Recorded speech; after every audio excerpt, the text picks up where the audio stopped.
हिमाचल प्रदेश में कुछ दिन पहली भूस्खलन के प्राकृतिक आपदा में भारतीय नौसेना के लेफ्टिनेंट कर्नल अमोघ बापट के दुखद निधन हो गए रहिस, जेकर पार्थिव शरीर दर्री कोरबा जिला पहुंचिस।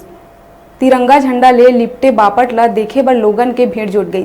अंतिम संस्कार के दौरान कोरबा कलेक्टर रीना साहू और एसपी भोजराम पटेल ह पुष्प चक्र अर्पित करिस।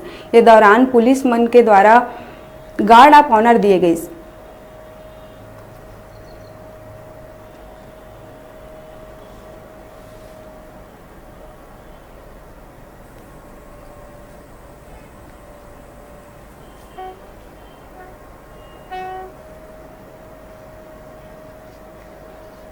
बहुत संवेदनाएं हैं और लेट लेफ्टिनेंट अमोघ बापट जो है उनके बारे में जितना मैंने सुना है वो बहुत ही जो है प्रतिभावान और पर्सनली जो है बहुत ही लाइवली थे और उनका जाना निश्चित रूप से सबके लिए क्षति है। मेरी संवेदनाएं परिवार के साथ हैं।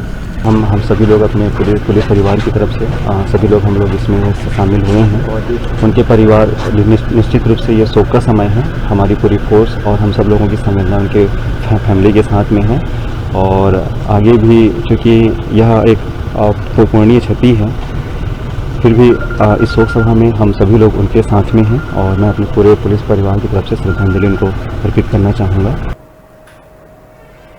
बेरा है छोटे से ब्रेक लेके आप मन देखत रहा न्यूज़ 36 छत्तीसगढ़ के आवाज़।